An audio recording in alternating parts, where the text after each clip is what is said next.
darling. Yes, it's little old me. A gal full of zap who came down with the common cold. Elvira, mistress of the dark. Don't send me any flowers, okay? Because I am so prone to allergies. Okay, the show, as you know, is Movie Macabre. And week after week, we're serving them up with relish. Unless, of course, you tell us to hold the relish. Like the one we have tonight. It was a time of fear. It was a time of superstition. It was a time to beware of the mark of the devil. No, fool, I said mark, not bark. What was that? Mark. Oh, what's the use? I mean, I work on this monologue all week long just to get it right. You think I was just coming in here reading this off a teleprompter or something. We'll get right back to the movie after these words from the advertisers. Oh, swell. That's really a heck of a time to start pointing a finger of blame at somebody else after they've already heaped the straw on the bonfire. Heck of a time. I'm not the witch, it's her. Well, she should have thought of that one before that guy flicked his bick. Well, at least she had a finger to point with. That poor slob they tarred and feathered, he had to do all his pointing with his thumb. Well, after that little incident, he went on to become the mascot for a Major League Baseball team. Well, it looks like these rubes are having a jolly good time of it, laughing and scratching and laughing. Oh, why, they haven't had that much fun since the bubonic plague. Now, those were the days. Flies were dropping like people. Okie doke, it's right back to the mark of the devil after this. Oh, and I always thought we got acupuncture from the Chinese. Silly me. Oh, that ice pick had to be like one of these gag knives you get from a novelty shop. See how the blade just goes up inside there? I can just stab myself with it and it don't even hurt, see? Oh, just kidding.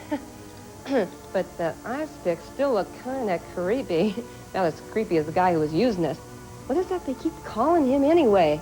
Albino? Is that it? Well, if he's an albino, just wears his pink eyes. Well, he ain't no albino. He is just ugly. But I will give him this much. He ain't lacking nothing in the imagination department. Just cross him once and he has you fornicating with the devil, picking your teeth with a matchbook, and playing with toads. One thing you don't want to do is get on his bad side. The heck of it is, he doesn't have a good side. Oh, Mark of the Devil continues on Movie Macabre right after these words. Well, it looks like Lord Cumberland not only travels with his own executioner, but he brings along his own traffic cop as well. And if that chick Vanessa wants to make it through this movie in one piece, she had better stop saying things like, I wish I could bewitch you, to a guy who makes his living tracking him down. Well, you gotta choose your words a little more carefully, girl. Stick to the lines like, I've always wanted to know what it's like to wake up in the morning in a castle. That's a good one. It's one I've never had a chance to use, but I've just tucked it away in case the opportunity ever arises. Meanwhile, that little creep albino is bound and determined to make his charges against Vanessa stick. Oops, that's one of the things you don't want to say around albino. Ah, yes, the usual torture and interrogation. So, ho-hum. Wow, this Lord Cumberland character is starting to make albino look like a pussycat. And I don't know if you noticed it, but... Oh, who the heck could that be? Hello, Elvira, mistress in and of the dark. Hello, Elvira's? Guess who? Well, let's see. It wouldn't be Tom Selleck, would it? No. Maybe Burt Reynolds? No. How about Eric Estrada? Would you settle for crazy old Mr. B? Oh, breather, I knew it was you all the time. Why is it whenever this guy calls, I have the uncontrollable urge to spray my ear with Lysol? So, what is it, breather? What do you want? Well, I got another funny knee slapper for you. It's a really good one. Oh, I'll bet it is. Well, let's hear it. Well, did you hear the one about the nervous carpenter? I'm waiting with bated breath. Tell me the one about the nervous carpenter. he was always biting his nails. His nails! Hey, the phone's dead. Oh, that's letting him have it, sister. That's really telling that big bully. And I know what you are. Gee, I wonder what she thinks he is. Boy, if there's one thing that village could have done without, it's another witch finder. I mean, having two of them guys around would be like me having two breathers on my hands. Oh, well, I wish he wouldn't call me up all the time with them lame, stupid, off-the-wall jokes of his. I mean, you want to talk about torture. Oh, wow.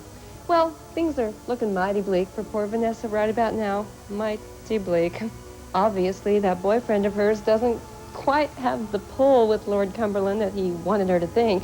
Oh, sure, he was a big man in the tavern when he had Albino flogged. But since Cumberland showed up on the scene, he's been singing a different tune. Now it's, yes, my lord, whatever you say, my lord. Kiss your what, my lord? Oh, yeah, kiss your hand, my lord. Oh, whatever you say, my lord. What a wimp. Oh, that's just really swell. I mean, that kid has seen Lord Cumberland fold, spindle, and mutilate half the population of Europe with plans to do the same thing to his girlfriend, and now he's gonna get all choked up over what just happened to Albino. Now, that is keeping your priorities straight. And it looks like Albino really pushed the wrong button with his line about impotence. Kind of got Lord Cumberland where it hurt. Well, tit for tat, as I always say. What's good for the goose is good for the gander. Cumberland turned right around and got Albino where it really hurt. By the throat. Well, we'll get back to Marks of the Devil right after these messages. A good place for the devil's mark is on the stomach. A bad place for the devil's mark is in the eye. Oh, you are so sick. And remember what I said about Vanessa choosing her words a little more carefully? Well, make that ditto for that dude with the puppets. I mean, when he went and blurted out, "They can do devilish things," I was saying to myself, bite your tongue, you dummy, bite your tongue. He could have said anything but devilish. And now I suppose those jokers will start torturing the puppets, and then we'll have the Mr. Bill show on our hands. Oh, no, Mr. Witchfinder, don't put me on the rack. No, I ain't so sure what Vanessa meant when she kept saying to Cumberland, "I know what you are." I thought I might have it figured out, but it looks like he goes for women after all. Well, back to the drawing board, Mistress in the Dark, back to the drawing board. So it looks like our boy Christian has had a change of heart. Better if he had a change of socks, but that's another story for another time. Change of heart. He's starting to think twice about this witchfinder business. Okay, the pay's pretty good, and there are some fringe benefits, but being a witchfinder ain't all just a bed of nails, not by a long shot. Oh, and speaking of long shots, here's another clever segue in the works, folks. Speaking of long shots, what kind of odds would you give this movie for having a happy ending? Well, happy or not, a big finito and my lunch have something in common. They're both coming up. And they all lived happily ever after. Gee, talk about your mark of the devil. Jeez, that poor devil had the mark of a loser written all over him. I mean, he goes around setting everybody free, and just for being a nice guy, the villagers go and use him as a human pincushion. Well, I guess it's true what they say about the good guys always coming in last. Dead last. Meanwhile, the real villain, that Lord Cumberland, just skipped away and lived to torture another day. Oh, well, in the end, he got his. He was finally brought to trial for his deeds, and as punishment, he was forced to appear in every Pink Panther movie ever made for the next 40 years. Okie doke, that's a wrap for this time around. But you can bet your bottom that I'll be back next week to torture you a little bit more. Torture you with another movie macabre, that is. You're late. Hey, I'm going, okay? Hold your horses. Well, I'll be looking for you then, next week, I mean. And until then, keep on a-dreaming those unpleasant dreams.